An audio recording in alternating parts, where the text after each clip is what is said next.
आप सभी को नमस्कार बच्चों। कक्षा 9वीं से क्षितिज भाग एक में दूसरा पाठ है राहुल संकृत्यायन का लिखा वो लहासा की ओर, जो कि एक यात्रा वृत्तांत है।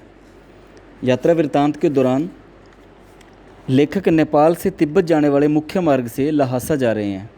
तो लहासा में जो भी उनको बीच में दिखा, यात्रा से संबंधित कुछ अनुभव उनको मिले कि किस प्रकार से वहाँ फौजी की चौकियाँ थी जो आजकल वहाँ नहीं हैं, घर बन चुके हैं।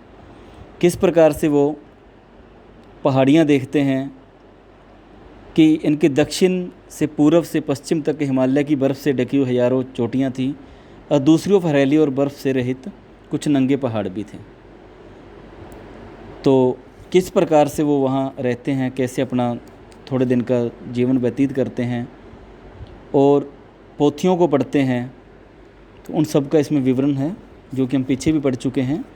तो इसके आज हम परीक्षा उपयोगी अन्य प्रश्न उत्तर पढ़ रहे हैं कि नेपाल से तिब्बत जाने वाले मुख्य मार्ग की विशेषताएं क्या थी। नेपाल से तिब्बत जाने वाले रास्ता व्यापारी की नहीं बल्कि सैनिक भी था। इस रास्ते से नेपाल और हिंदुस्तान की चीज़ें तिब्बत जाया करती थी। जगह जगह पर फौजी की चौकियाँ बनी हुई थी, किले बने हुए थे, इसमें चीनी सेनाएँ भी रहती थीं। अब बहुत सी फौजें, जो फौजी मकान थे वो गिर चुके हैं, अब किसानों ने वहाँ अपना बसेरा बना लिया। शेकर की खेती के मुखिया कौन थे? भिक्षु नमसे थे, एक भद्र पुरुष थे वो। लेखक से उनका काफ़ी ज़्यादा प्रेम था। यहाँ एक अच्छा मंदिर भी था जहाँ लेखक ने कंजूर की 103 हस्तलिखित पोथियाँ रखी हुई थी लेखक को। तो एक एक पोथी 15-15 शेर की थी तथा बड़े मोटे कागज़ पर अच्छे अच्छे अक्षरों में लिखी हुई थी।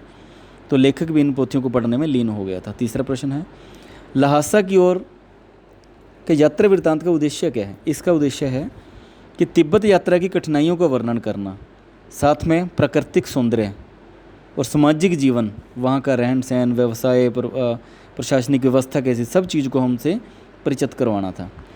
तिब्बत के स्थानीय लोगों के यात्रियों के प्रति सहज व्यवहार से पाठक को यात्रा करने की प्रेरणा मिली। लहासा की सामाजिक स्थिति कैसी है? चौथा क्वेश्चन है। वहाँ की सामाजिक स्थिति अच्छी थी, भेदभाव नहीं थे, जात पात छुआछूत नहीं थे, यहाँ की औरतें पर्दा नहीं करती थी। घर में निम्न श्रेणी के भीख मंगों के अतिरिक्त किसी को भी घर में आने की मनाही नहीं थी। अपरिचित लोग भी घरों के अंदर जाते थे और लोग उन पर जल्दी विश्वास करते थे। प्रश्न 5, लहासा की चाय की विशेषता।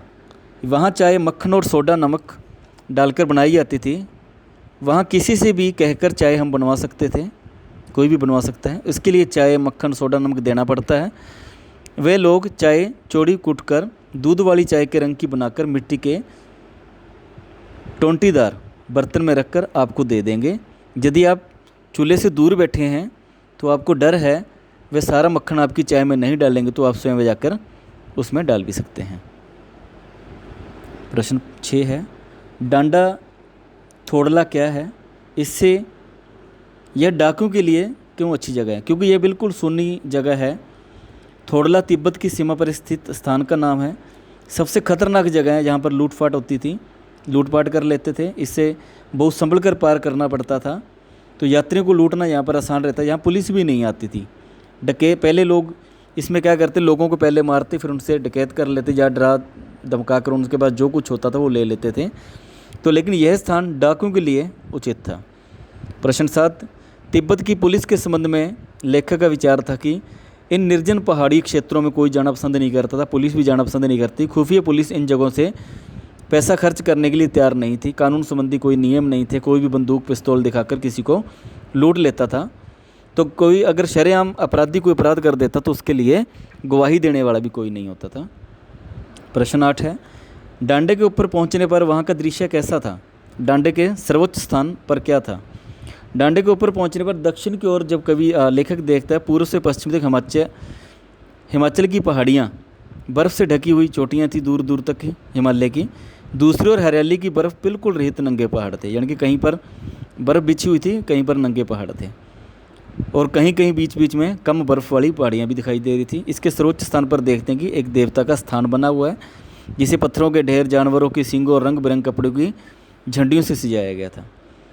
प्रश्न 9, उतराई और चढ़ाई में क्या अंतर है? डांडा की चढ़ाई और उतराई में बहुत अंतर है। डांडा की चढ़ाई बहुत कठिन थी लेकिन उत्साह था कवि में, लेकिन डांडा से नीचे उतरना था तो उसका घोड़ा धीरे धीरे चल रहा था। लेखक को लगा कि चढ़ाई के कारण ही ऐसा हो रहा, लेकिन इसलिए वो घोड़े को नहीं मारता।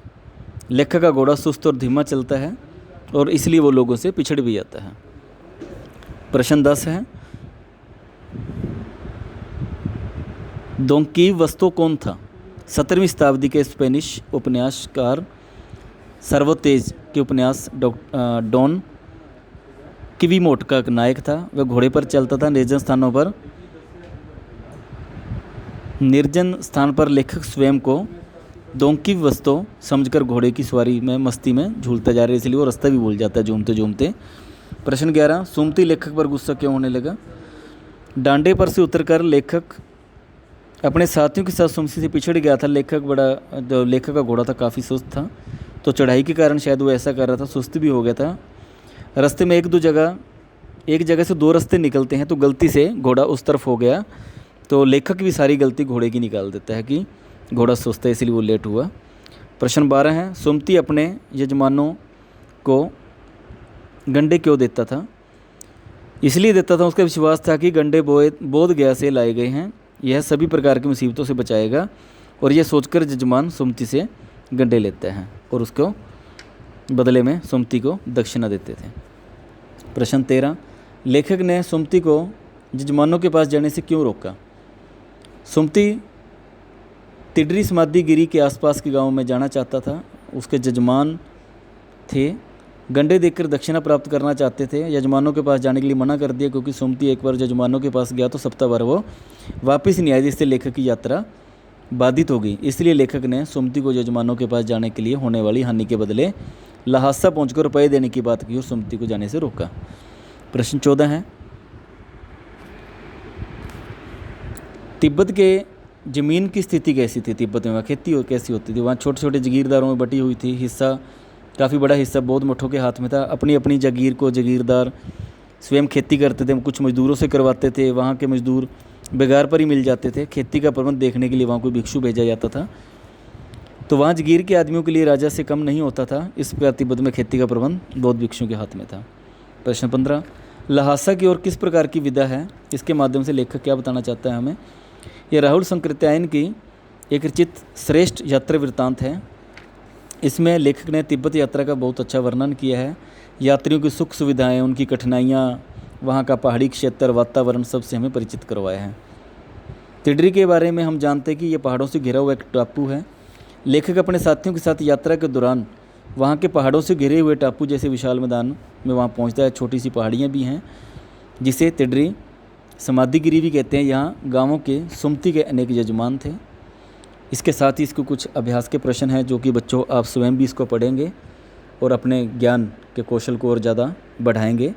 तो इस यात्रा वृत्तांत से हम अपने अपने घरों में बैठे हैं, स्कूल में अपनी कक्षाएं लगा रहे हैं, लेकिन इस यात्रा वृत्तांत के माध्यम से राहुल संकृत्यायन जी ने हमें तिब्बत, नेपाल, चीन की जो चौकियाँ थी उन सब से परिचित करवाया। इसके साथ साथ हमारी आंखों के सामने चित्र भी चल रहे हैं। जैसे जैसे हम बोल रहे हैं कि पहाड़ आ गए, चौकियाँ आ गई, बर्फ़ पहाड़ आ गए, नंगे पहाड़ आ गए, तो ये चीज़ें जो हमारी आंखों के सामने आती हैं, जिसका चित्र हमारे सामने आ जाता है, तो इसको बच्चों चित्रात्मक शैली बोला जाता है। और जो लेखक ने यात्रा की, यात्रा के दौरान उन्होंने जो चीज़ें देखी, जो उन्होंने यात्रा के साथ समय अनुभव किया, वो सारी चीज़ें उन्होंने लिखी यात्रा के दौरान। जो यात्रा का उनका अनुभव था उनको उन्होंने लिखा, चाहे बाद में लिखा, चाहे साथ के साथ लिखा, तो इसको यात्रा वृत्तांत के नाम से जाना जाता है। धन्यवाद, आपका दिन शुभ हो।